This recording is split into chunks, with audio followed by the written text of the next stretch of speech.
The following may contain offensive language, adult humor, and or content that some viewers may find offensive. The views and opinions expressed by any one speaker does not explicitly or necessarily reflect or represent those of Mark Radulich or W2M Network. Please listen with caution, or don't listen at all. TV party tonight! What? TV party tonight! Oh, we got nothing better to do than watch TV and have a couple of brews. Don't want to talk about anything else. We don't want to know. We're dedicated here To our favorite shows. Oh, my tickets! Everybody loves Hypnotoad. Scary dog! Dancing at Blurnsville. Futurama! Hello, good evening. Welcome to TV Party Tonight. I am your host, Alexis Hejna, and tonight we are discussing the latest spin-off from a popular video game movie, which I know those words probably have never been uttered before. But we are discussing Knuckles on Paramount Plus, the spin-off from the popular live-action Sonic the Hedgehog movies. And joining me, Mr. Zachary Strobel. Hello there. Hello. I think I just heard your dog in the background saying hello, too. Yeah. Let me just close the door. It's no big deal. Those who frequent our shows know just how often my dogs tend to interrupt our podcasts. All right. So, yes, we are discussing Knuckles. Knuckles aired on April 26th on Paramount Plus, brought to us by Paramount Pictures, Sega Sammy Group, an original film. It picks up with everyone's favorite punch-happy red echidna, Knuckles, voiced again by the always incredible Idris Elba, who is back, who is having a little trouble finding his place in the world, and he ends up befriending Wade Whipple. This is the deputy sheriff of Green Hills, who also previously appeared in both movies, played by comedian Adam Pally. Pally, I'm not sure how you pronounce it. So, as the story picks up, Knuckles decides to take in Wade as his apprentice to become a great warrior, because what other kind of warrior is there? And Wade decides to have Knuckles accompany him on his way to Reno, Nevada for a bowling championship. Along the way, the two realize that Knuckles is now being hunted by a couple of gone haywire GUN members, or gun members, that is the secret government organization that established in the previous movies. And they are determined to hunt down Knuckles and trade him to a man simply known as the Buyer, a mechanic who used to work for Dr. Robotnik and ceases to harness the echidna's power. You don't have to follow everything I do with my hands. No, I do, or else I will go to jail. Oh, okay. I didn't realize that was on the rule list. Yeah, see, there goes my interruption. Leo, quiet. See, this is the problem when we start recording more in the spring and the summers, that the weather gets nicer, so all my neighbors are out walking their dogs and enjoying the weather, and little Miss Lab over here is all of a sudden on guard duty, and she needs to start barking. I guess our audience is we reach dogs as an audience. It's a possibility. So we did review the first two Sonic movies here on the Radulich and Broadcasting Network, ending with a classic clip of us pulling up our Sonic Hedgehog versions of ourselves on Google Images, which I remember Robert and me being very terrified that we were accidentally going to find something that was going to get us massively demonetized on YouTube. Better Google Images than DeviantArt. Yeah. Yeah, the Sonic persona concept art is a life of its own. It is truly mind-boggling. So, but anyways, if you want to check out my opinion on the Sonic movies, you can go check those out. Zach, you were not on the network yet when we reviewed those, so why don't you go ahead and tell us in about 50 words or less your thoughts on the first two Sonic movies. So I'll go with number one. What I really like about the movie is, on paper, the movie is really unoriginal, but it's really in its execution that I really like it. There's a lot of heart to it. I feel like the actors, especially Jim Carrey and Ben Schwartz, really bring it to them. I like that Paramount is playing the long game with Sonic. I like that it's not like, okay, here's like the first movie, we didn't get Tails, we didn't get Knuckles, we didn't get Shadow, spoiler, but we didn't, I feel like it's taking its time. It's like, hey, we want to get to this, but we need to establish these characters, and I really appreciate it.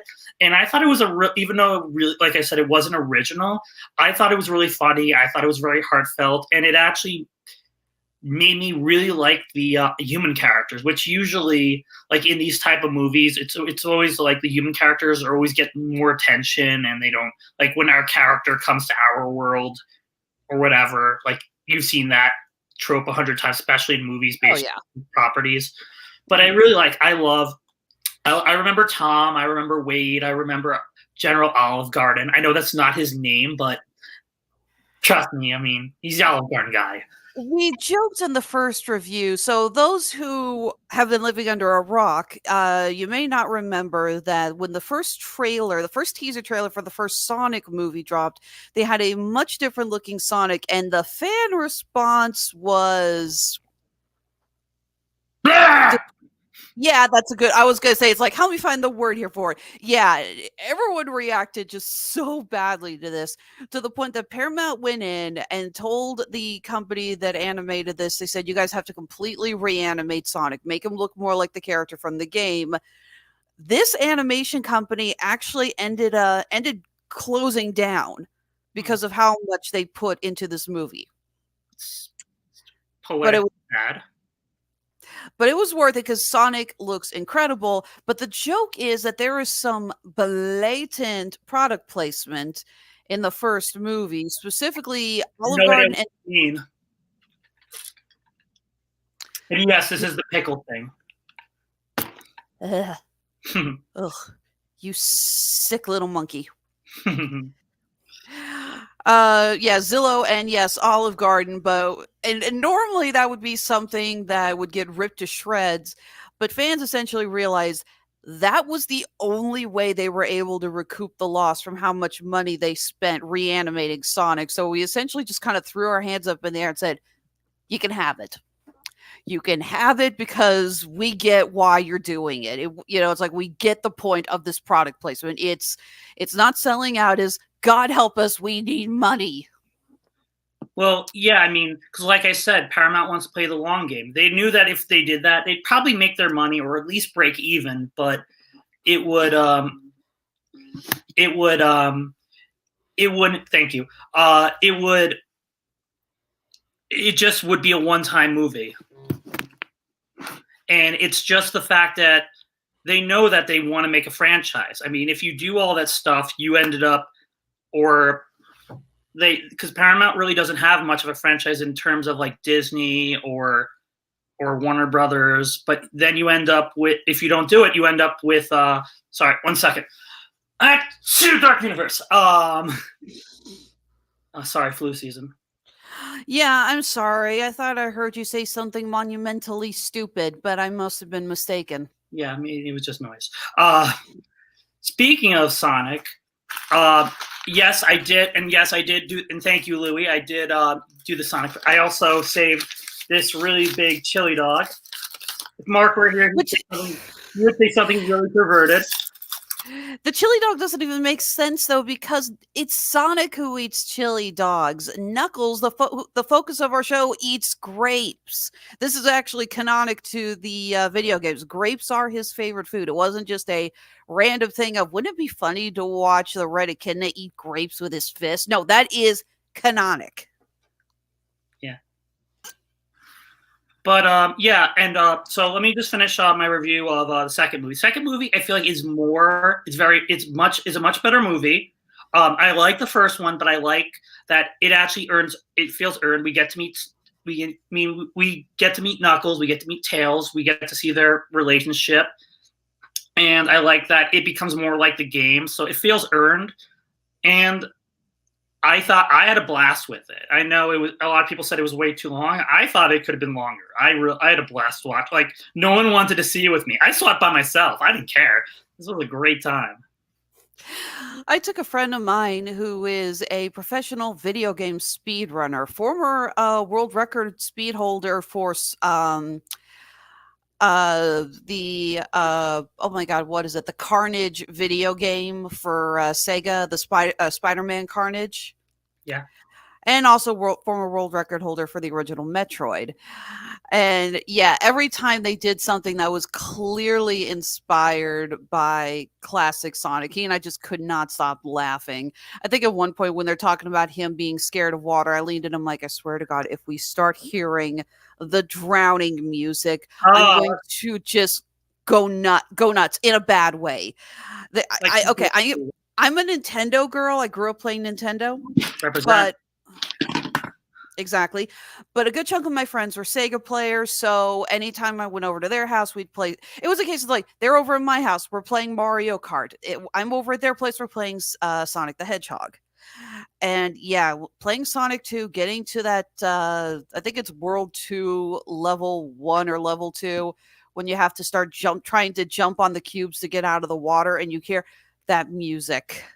That just blood pressure shattering music as your character starts.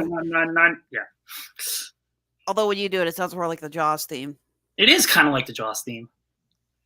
But yeah, I was just like, please God, don't play that. Please God, don't play it. And they played it. They worked it into the theme, so it wasn't too overwhelming. But it is kind of a motif of the orchestration. So I'll let it slide. Yeah. But yeah. But yes, the second Sonic movie was great. I think the only complaint we gave was that weird scene in the middle with Maddie and her sister. Yeah, that could have been shortened. Bridezilla. Yeah, I think we joked. I was like, I'm pretty sure that either one or both of these actresses had something in their contract that they were demanding a bigger role in the sequel or something, and they were just like, well, let's just throw this in because. Mario could stay underwater for the whole level until you got to, and I don't know if they started with Mario 64, and then all of a sudden, good God, they started having him drowned. But the Super Nintendo, so it's like Super Nintendo and prior, Mario could breathe underwater. Yeah, especially the original. I have a lot of exactly. Who needs Carrot Top? We have Zachary Strobel.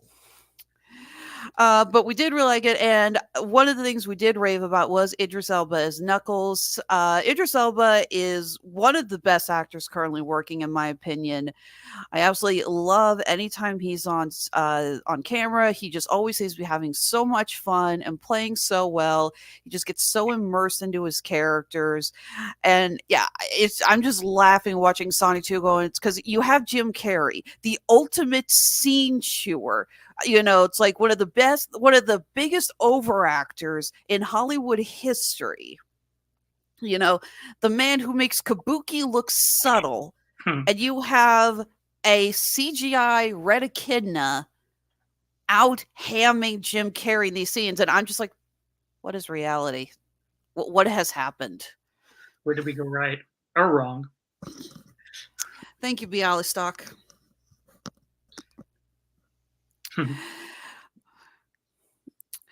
So it's no surprise that they decided to give Knuckles his own spin-off miniseries for Paramount Plus. I'm thrilled to have Idris Elba come back and play the role. So let's go ahead and get into it. So yes, we start off with Knuckles, who's having trouble adjusting to the point that when Sonic tells him to loosen up, he builds like a freaking battle pit in the living room. That is a pretty cool chair, I will admit. Oh, yeah. Yeah, it was like Iron Throne, eat your heart out. That thing must be uncomfortable to sit on, like with spikes and all that stuff. I'm sure it has a cushion or something. What, the Iron Throne? Yeah.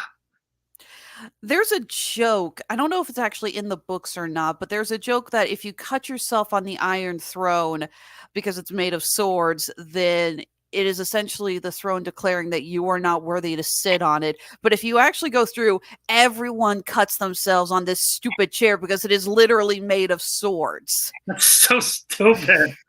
I know. It's like, you are not worthy. No one is worthy if they sit on this stupid thing. No one's bum is worthy. No, it's not.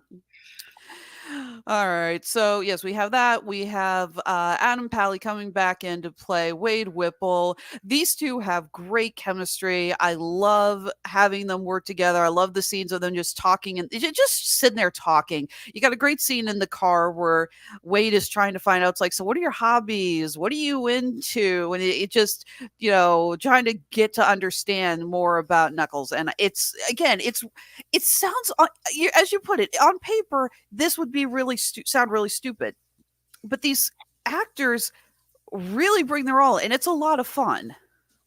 Yeah. I also liked in the second movie when we first meet Knuckles, like the thing is, Knuckles is pretty much two jokes. Like the thing is, on paper, he's two jokes. First joke is he is a very intelligent warrior, but he is stupid at anything else. And the other joke is Idris Elba, who's a very Shakespearean actor-ish, like doing these voices and saying things like Cool Ranch Doritos. I can't do the voice, but or gefilte fish, holla, like things like that are like that's. But the thing is, I liked in the second movie because the thing about Knuckles is, out of all this, I'm not really a big Sonic fan. Again, I'm a Nintendo guy, PlayStation, Crash Bandicoot, all that stuff. I feel like Knuckles, like every character has been kind of consistent. Like Sonic is pompous, Tails is loyal.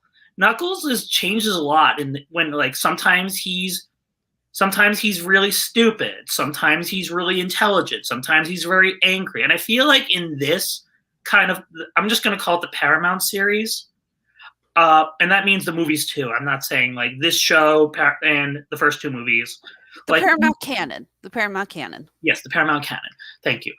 He is. I feel like they tried to do this, but surprisingly, I think they actually pulled it off. Like he is smart at what he knows. He's stupid at everything else, but I like that he had an arc in the second movie, and it carried through into the series where he's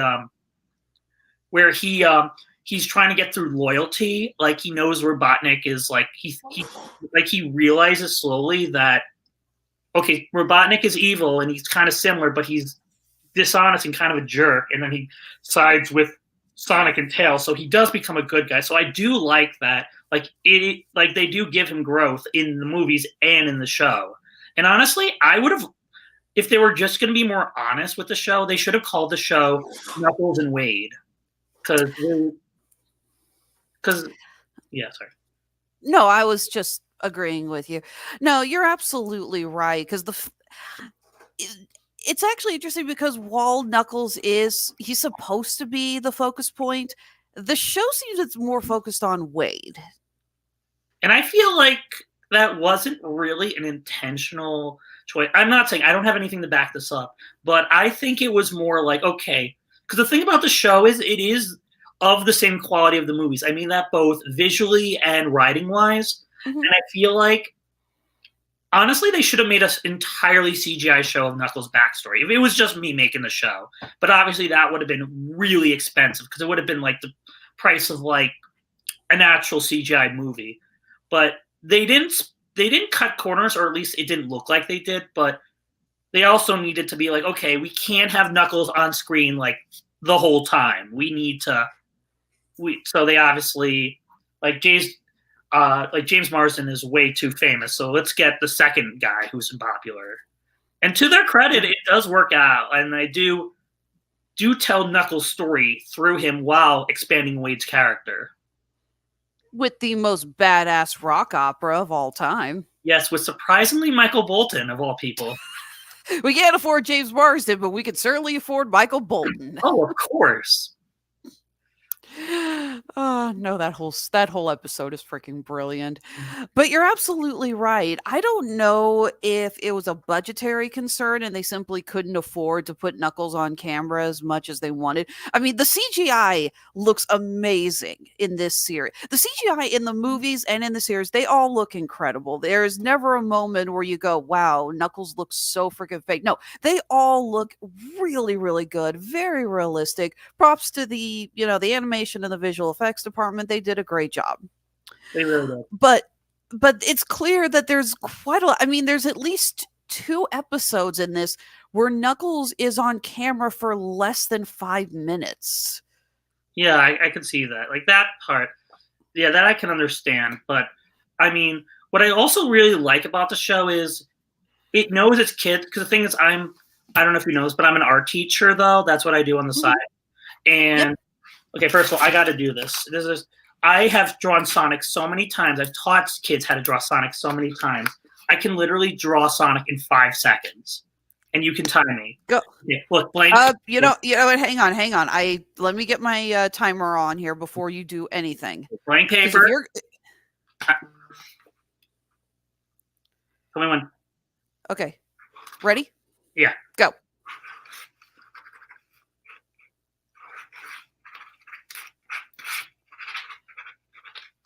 Done. Oop, sorry. We're going to call that about 11 seconds because it took me an extra second there to get to the button. It's kind of hard, actually, when you're looking at a reflection of yourself. But yeah, 11 seconds, not bad. Yeah. Not bad at all. But the thing is, but that's the power of this franchise. Like, the thing is, like, 5-year-old boys and girls like Sonic, 11-year-old boys and girls, and even adults like it. That's the power of this. And that's what I really like about this show, and I like about these movies, are they know that they, like, because obviously it helps. Thank you.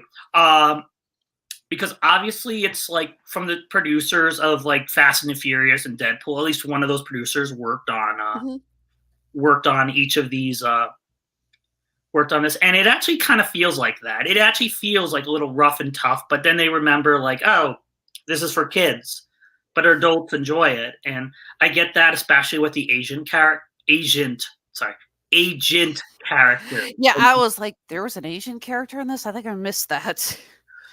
Yeah, we have our 2 corrupt GUN agents, Mason and Willoughby, played by Ellie Taylor, and well, I guess he's going by his full name, Scott Muschetti. I can never pronounce anyone's name.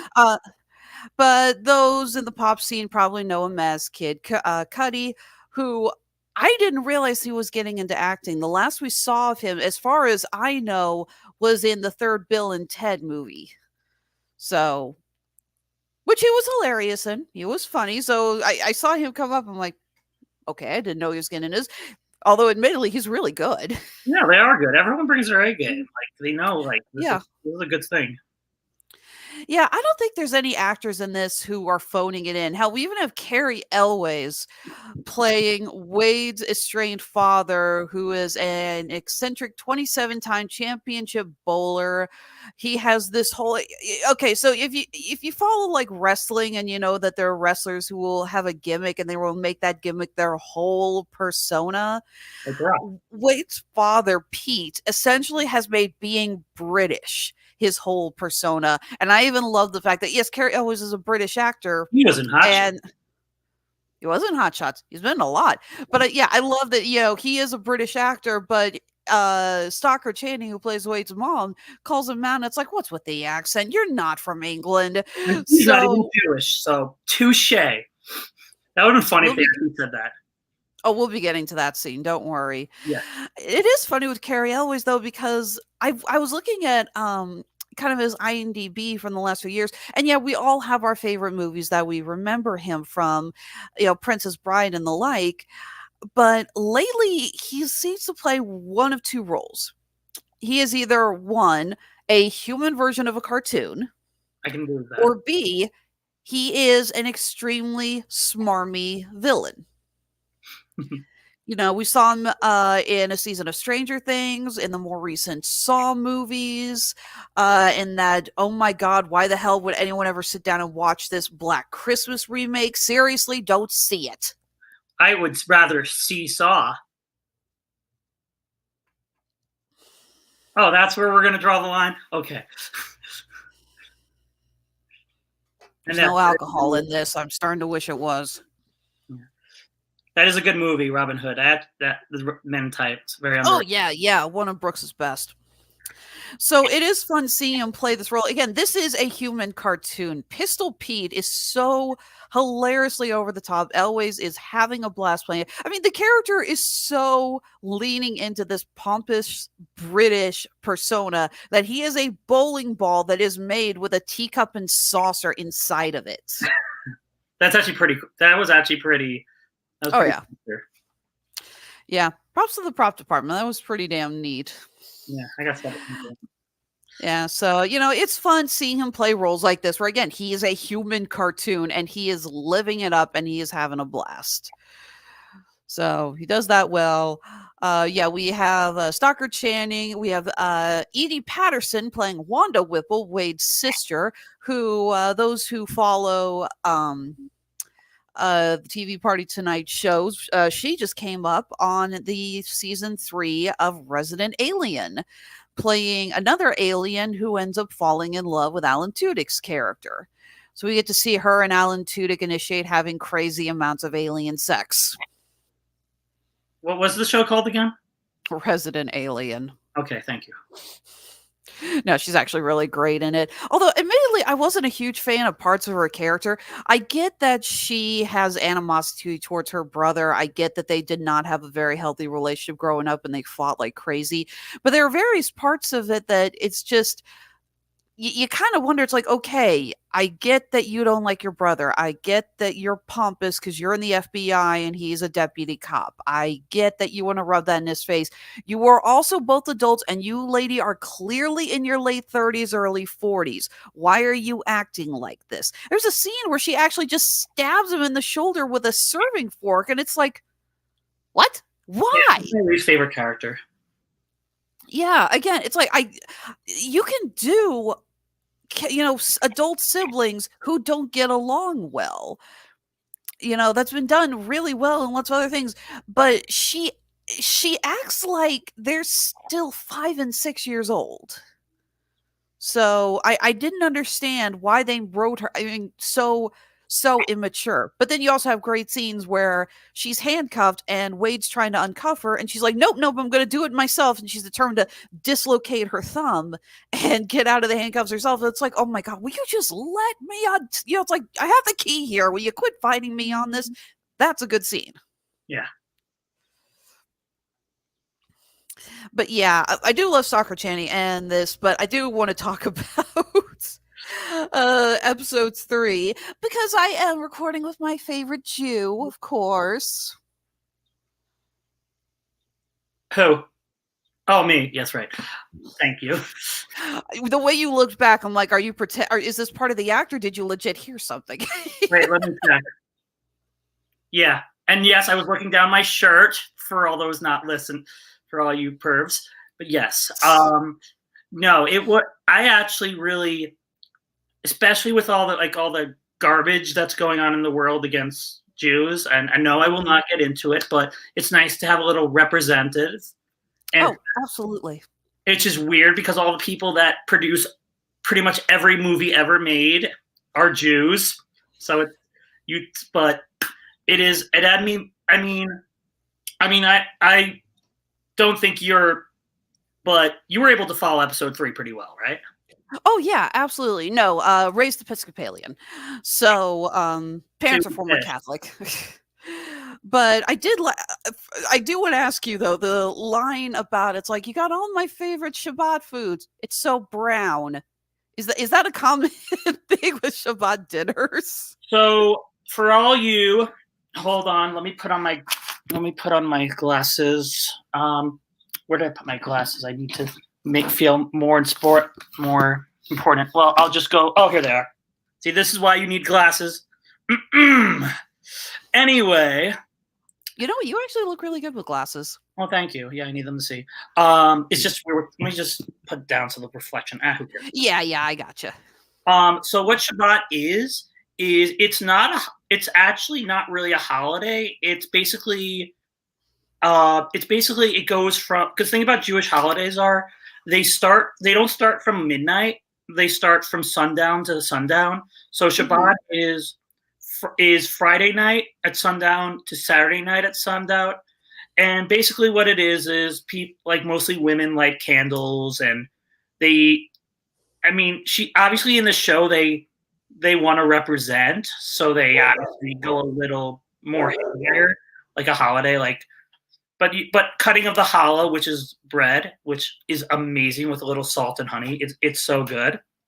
That's more traditional. But eating foods like gefilte fish, which is, I think, not really that Jewish. But it's like some other. I think it's whitefish and pike. It's really gross, but it actually tastes really good. So yeah, that's pretty much what that episode was really about. And obviously it means more to the character. Like, first of all, I actually forgot that she was from Greece, so I didn't know that she was, I didn't know, like, but she really plays not just a Jewish person, but a really, like, I actually watched this with my Jewish grandma. She actually really liked it. I like that. Nice. Yeah. But it's really nice because it's more like even people that just, a lot of kids don't eat dinner with their parents anymore. They just, and I feel like it meant a lot back then, or seeing how they fought during flashbacks, I guess not. But that was kind of and also the fighting scene. It's nice when a Japanese character fights to an Israeli song. That was, I literally just, I think I laughed so hard, I think I hurt myself. That was so awesome. I wrote down for my notes watching this, need more fight scenes to Hava Nagia. Oh, definitely. That was the funniest thing I have ever seen. I loved it. And insanely well choreographed to the music, too. It was very well done. Yeah, I just love it. Knuckles, protect the candles at all costs. Yeah. All right. Thanks, Watch Waddle. Thanks for all the commentary, man. Appreciate it.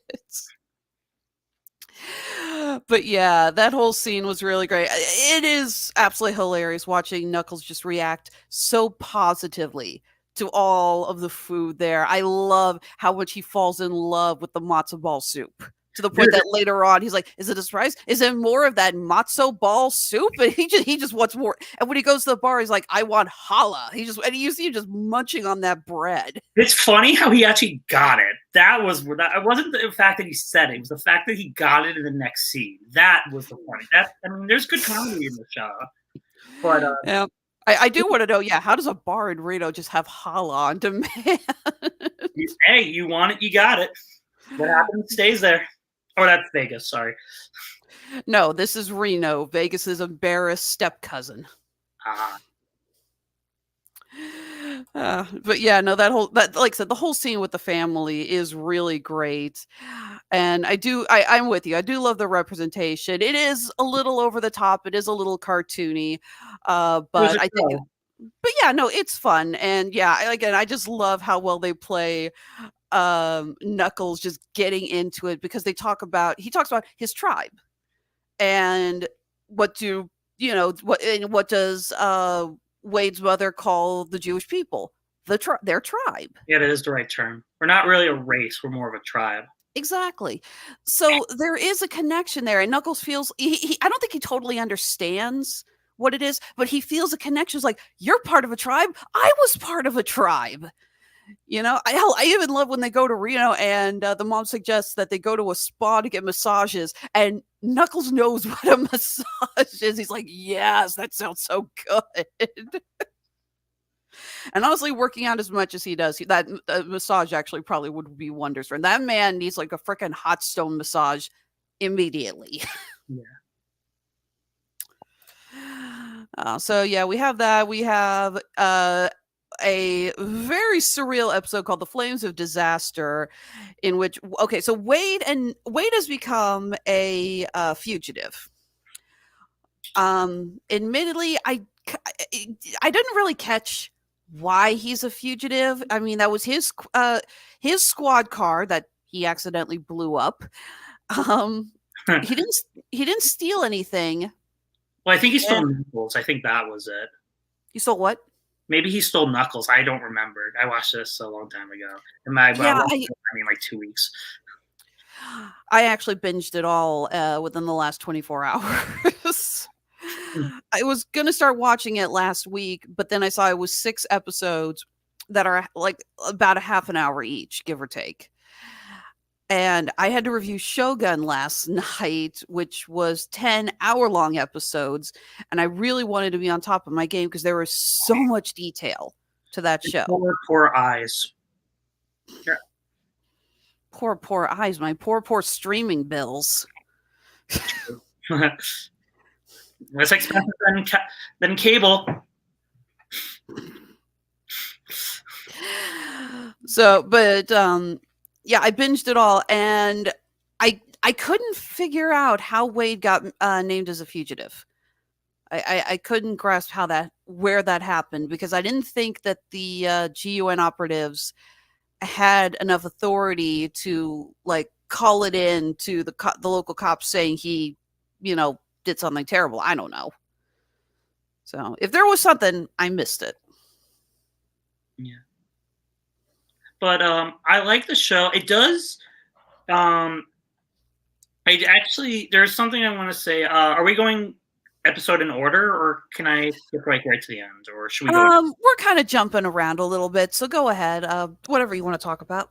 Well, I was just gonna say, I feel like everyone has closure to this episode, to this show. I just think the ending, it just gets really rushed at the end. Like it's just like it's like we won, yes, freeze frame, the end.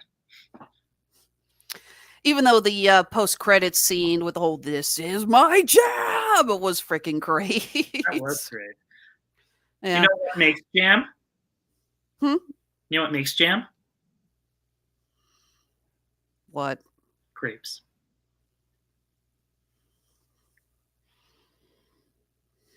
Oh, that's my grape jam.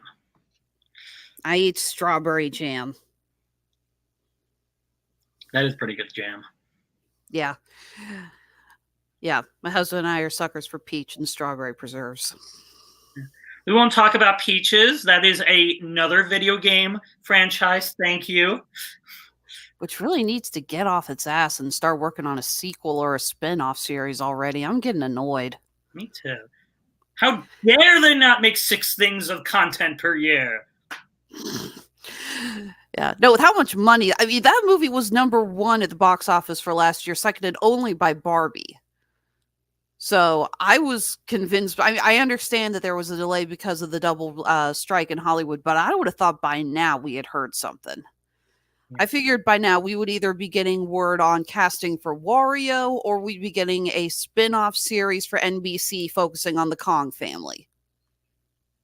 Get on that. Something. Yeah, something. The ending is a little rushed. I will also admit that as much as I loved Rory McCann as the mechanic, he is a really fun actor. Loved him as the Hound in Game of Thrones.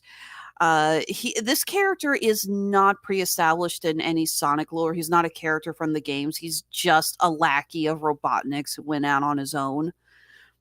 But I was fine with him, but I was kind of hoping for more of him. The show does not really have much in the way of a flowing narrative as far as the antagonists. One second they're in trouble with the GUN operatives. One second they're running from bounty hunters. The next it's Jack Sinclair, the bounty hunter that Wade formerly bowled with. Then it's the operatives again. Then it's Pistol Pete. Then it's the buyer.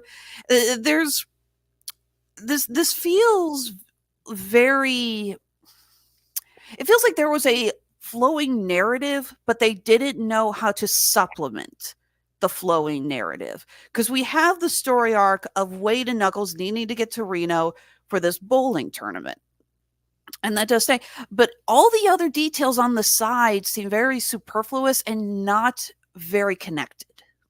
No. I feel like the writers were having trouble focusing. It's like they knew exactly what they wanted to do with Wade. They knew exactly what they wanted to do with Knuckles. They had no idea what to do with anything else. Oh, it's not Knuckles, by the way. It's Knuckles. I'm not Jewish. I don't get the right to say it like that. Oh, that's true. Again, child of former Catholics. I do actually love that scene with Stalker Channing where Wade's just like, no, Mom, you keep saying the word sound. Because, yeah, she pronounces his name the entire time as Knuckles. See, even then, I can't do it right. Yeah. But what did you think of the villains and the with their story? Did you think that there was a problem with the flow of the narrative with them, or am I just being crazy? A little bit. I mean, I feel like I thought everyone.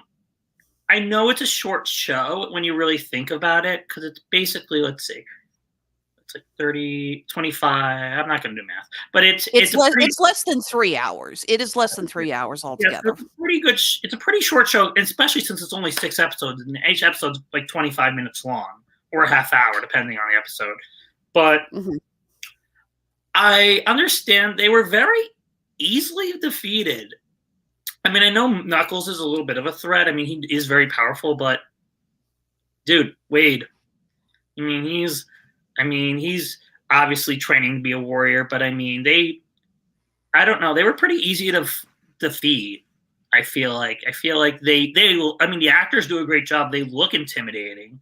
Maybe they're setting up for the third one. Again, I don't know. The third one's not out yet as at the time of this review, so I don't know how it plays into the big picture, but I mean, it is a.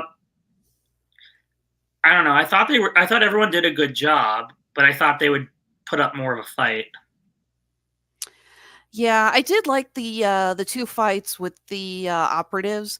I love the fight scene with Knuckles and them in the final episode where they just destroy the penthouse suite. Again, I thought that was really well done. I love the scene where Knuckles basically goes Portal 2 on their asses with the 2 rings. That was hilarious. That was pretty cool. But again, I kind of wanted to spend more time with the villains. I hated, again, that we have a third episode that is the third episode, which is hilarious, but the villains are just random bounty hunters. And then the 4th episode, you have Jack Sinclair come back and he's hilarious. But because of that, I don't feel like we get a lot with the operatives and the buyer. No, I feel like he's just built up, which again, I don't know what they're going to do with him. Maybe he's more connected to Jim Carrey Robotnik, because it's a very this is not just another Jim Carrey performance, which I do like. But anyway, what I'm saying is maybe I don't know how it ties in, because this show is like a gateway like a bridge between 2 and 3, which so I don't know, but I don't know. I feel like if this is all we see of him, then this is a bit of a letdown. Yeah. He looks cool. He sounds cool. And I don't want to see what he does. Yeah. The final fight scene with him is incredible. He has that giant mech suit. And he thrashes the hell out of Knuckles. And it's a really awesome scene, the bits we do actually get to watch, because again, I don't know if it was a budget thing or someone in the writer's room actually said, who cares about Knuckles and the buyer? We should go back to watching the bowling tournament. It's like switching channels. It's like between Cartoon Network and the bowling channel. Pretty much. Yeah, like I said earlier, I don't know if it was a budget thing, but this show either should have retitled it Knuckles and Wade, like you said, or they should have found a way to put Knuckles on screen more, because as funny as Wade is, and as funny as it is with various scenes, it focuses way too much on him. Yeah. I mean, I do like him. He is a fun character. And I'll give the writers, the actors credit. I mean, Wade could have been really annoying. Oh, yeah. He's a side character. He's a side comedic relief in a movie that has really no. And to be fair, Knuckles kind of too. Like, I know he's more of a serious. I know, but he is more comedic than a lot of people because of his voice and the way he does things. But it's nice that they both have chemistry. They both don't get on my nerves. That is. I don't think that's true. They are written very well. There is a very fine line to writing a comedic relief and not having them be annoying. Roger Rabbit. I actually call it the Olaf syndrome from Frozen. I like that too. Well, I like that. I go with that because Olaf has always been my go-to example of, under any other writer, any other studio, that would have been the character that we just wanted to see die so fast. But as much as I, bitch about the Frozen movies, because frankly, I'm not a huge fan, Olaf was really well done. Yeah, because it was important he actually had purpose to the story and to the characters, because he was created from Anna and Elsa's, oh, look at me, all Mr. Frozen now. But I see what your point with Wade and Knuckles, how you connect that. Mm-hmm. Yeah. So yeah, they are really well done. I am looking forward to Sonic 3. We're supposed to be getting a teaser trailer any day now. I'm surprised they waited this long, but again, long game. Well, I think it was first of all, you got to remember everything got horribly delayed because of the double strike. Oh, of course. Yeah, there are so many, there's so many movies that it's like, why is it taking so long? It's like, oh yeah, there was like 6 months where nobody was doing anything.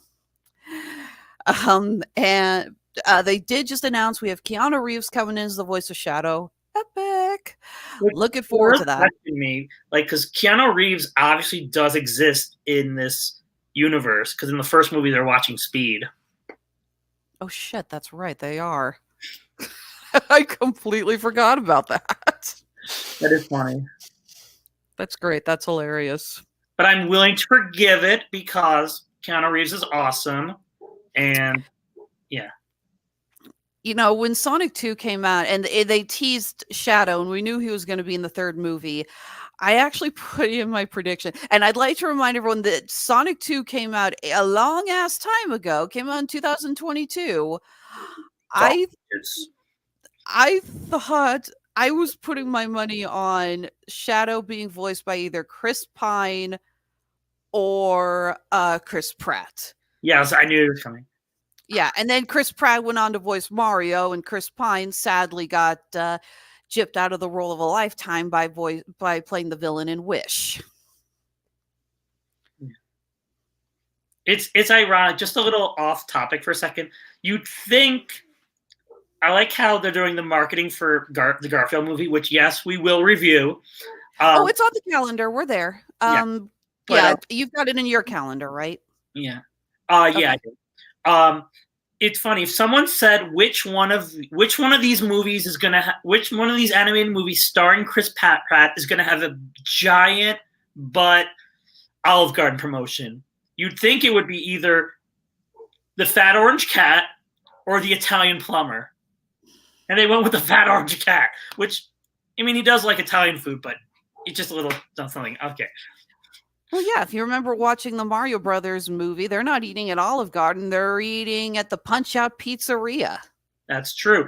And first of all, I give Illumination credit for pulling back on your marketing because they because they love to do that. Yeah, no kidding. Not as bad as Blue Sky did. I still shudder when I remember the Lorax marketing campaign. No, that was bad. Yeah. Well, yeah, it's like you have one of the biggest environmentalist characters of all time, and you slap him on a freaking SUV commercial. There is no excuse. No, there is not. All right. So, but yeah, I did want to go back to that Flames of Disaster episode, which is just freaking hilarious. Oh my God, I can't believe we haven't talked about Christopher Lloyd yet. Oh, yes. Yeah, I forgot how he was in it. Yeah, we have Christopher Lloyd playing a ghost character. He is, Pachacamac. He was the elder of Knuckles' tribe, and he appears to him as a ghost. And you have this whole scene where Wade is kidnapped by Jack Sinclair, blacks out in a custom-made electronic cage, and wakes up in, I guess it's supposed to be his version of heaven because they call it the Great Battlefield in the Sky. Yeah, they referenced that a lot in the second movie too. Yeah, but to Wade, it's a bowling alley, and yes, Pachacamac basically says, "Okay, I need you to see Knuckles' story through Knuckles' eyes, and we are doing it at a low-budget rock opera." That was pretty clever and funny because it does again, tie this Knuckles show about Knuckles, but also because the thing about it is it does have to keep. I give it credit because it does have to move forward because again, bridge from 2 to 3. But that was funny. That was clever. I give them props for that. I love how they incorporated various scenes from the games into that. Even just having a little moment where they made Wade look like a side scroller jumping and collecting the rings. That was funny. Yeah, I enjoyed that. Yes, and yes, they got Michael Bolton to play the singing voice. Well, there goes your low budget. Maybe that was all the budget. No kidding. It's like, let's face it, the budget went to the CGI and to Michael Bolton. And it wasn't the guy from Office Space. What? No, have you ever seen Office Space? Oh, Office Space. Oh my God, I forgot about that scene. Yes. Oh my God, good movie. Yeah. We actually got, I forget which, I think it was either College Humor or Funny or Die. Probably Funny or Die because they have so much money. They actually recreated that scene with the original actors, but they swapped out the Michael Bolton actor for actual Michael Bolton. Yeah. That would be hilarious. Yeah, because credit to Michael Bolton. From what I've seen, he has a really good sense of humor about this kind of stuff. And he loves poking at his own fame. Yeah. Yeah, no, that whole scene was just so freaking hilarious. I mean, it incorporates everything, you know. Hell, you have a scene with Knuckles approaching the dying Pachacamac in the rock opera, and it's a puppet. And, you know, he's just, you know, it's just a freaking puppet. I love it. Yeah. I have friends. A lot of my friends are into puppets. Even though it was short, it was worth it. Yeah. So yeah, is there anything else that we need to talk about? Any other points that I have forgotten? Anything else you want to discuss? No, I really like this franchise. I think it respects its audience. I think it respects its time. I think it respects its time, and I really like because the thing is, they're like, hey, if we're not gonna make and I give Jeff Fowler, the director of all this movie and executive producer on the show, he was like, hey, we're not going to make this if you're not going to watch. If Jim Carrey's not in it, we'll write him. If not, if it doesn't make money, we won't make, but I think it really shows there's a lot of love in this series, a lot of love in these movies. And I think when everyone just wants to get to like the point where all these characters meets, I know I've said this a lot in this review, but I really do respect a lot of. I really like this franchise, and I really want it to continue. And I'm sure a lot of people do. All the kids at school won't stop talking about it. And it is a really well done franchise. Like we said, there have been a couple of minor gripes with the first 2 movies. We talked about those in our reviews.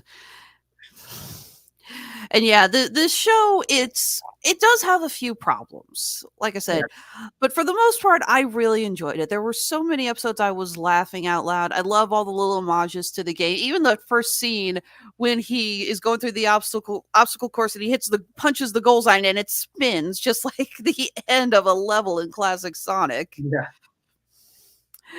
So yes, I think it's pretty clear. We give the show a recommendation. It's on Paramount Plus. Go ahead and check it out. Again, I don't know how much of it is going to play into Sonic 3. I don't know if this is going to be referenced at all.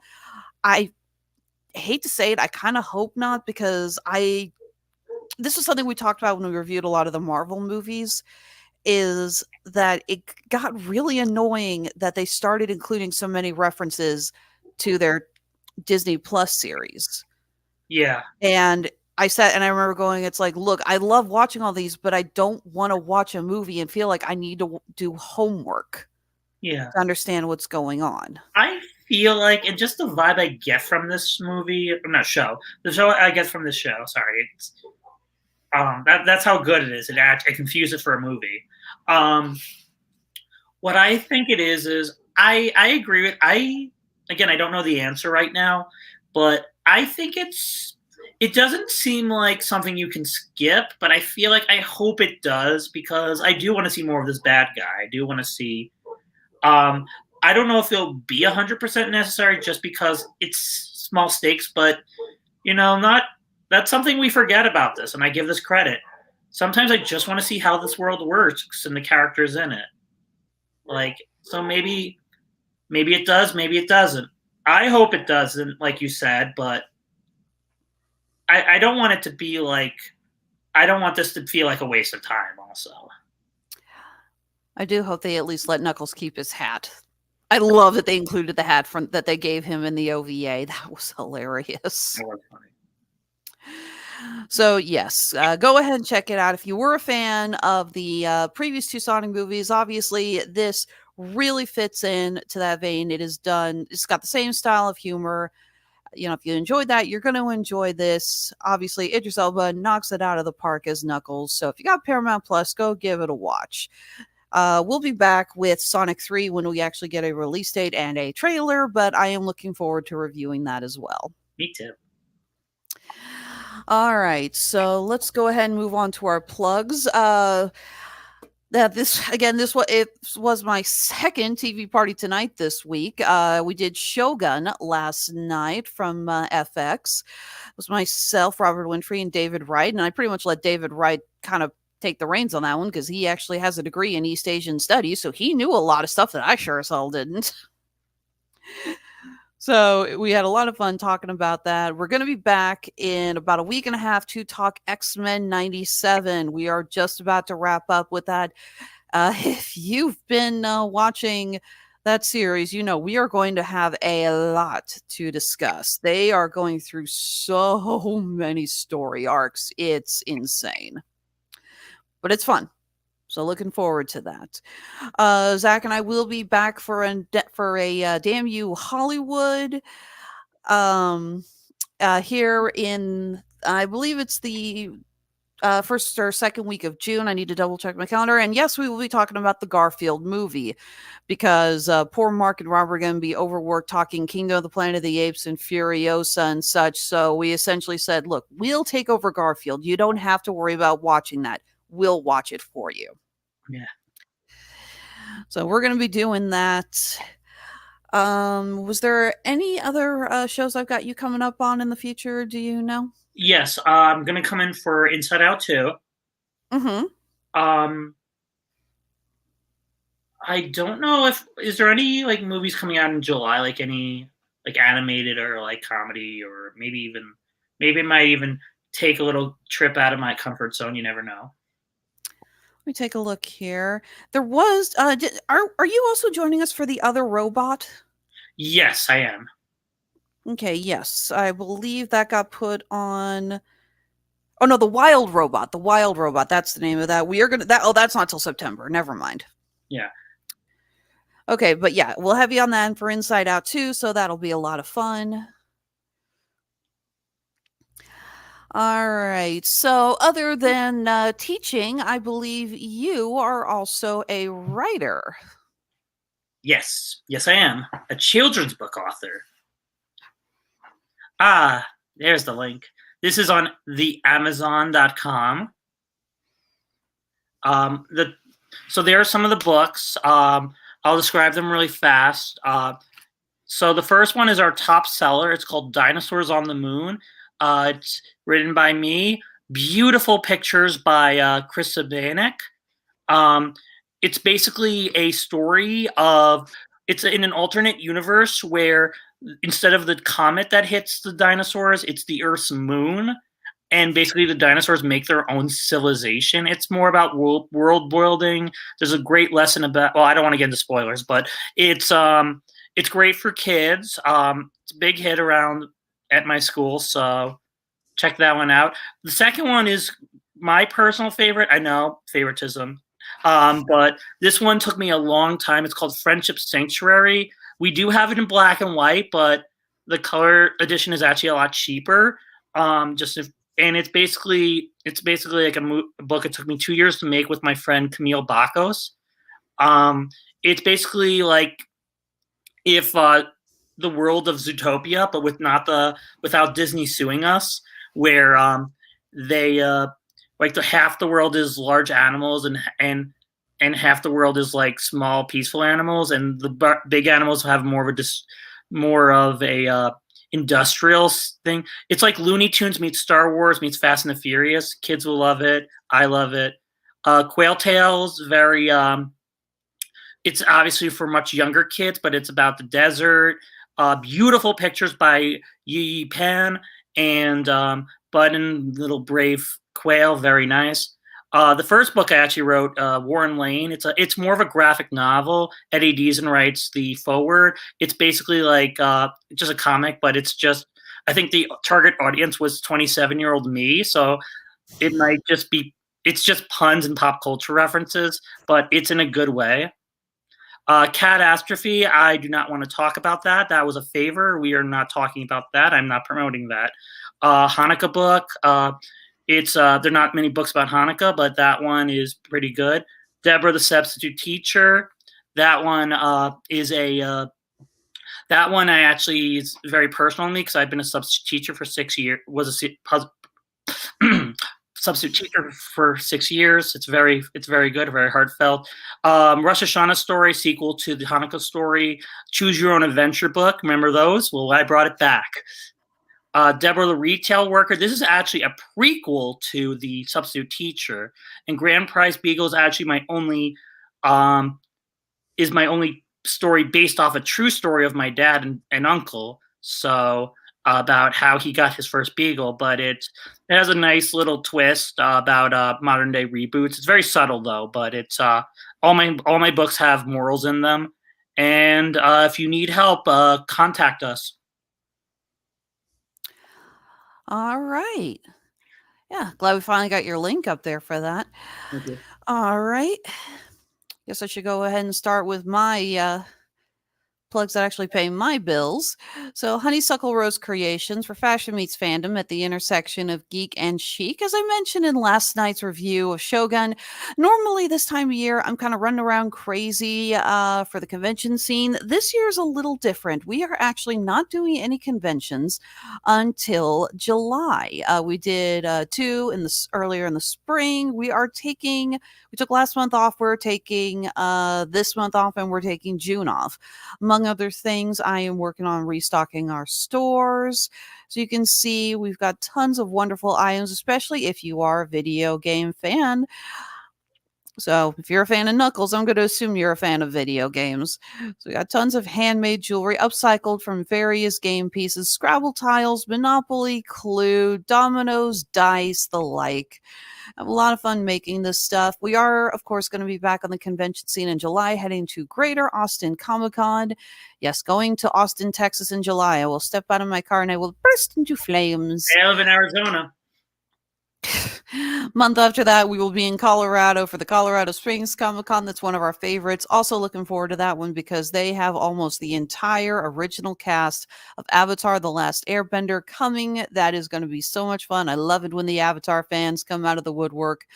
So we're going to be really enjoying that. But until then, you can find tons of our stuff here on our Etsy shop. We also have a store on Handmade at Amazon. And as always, you can follow us on Facebook, Instagram, Twitter, never calling it X, and TikTok. I swear to God, one of these days I'll actually get better at making TikTok videos. I'm trying. That's Honeysuckle Rose Creations, the intersection of geek and chic. So for myself and for Mr. Zachary Strobel, thank you for joining us tonight. Be well, behave, and God, Mark doesn't pay me enough for this.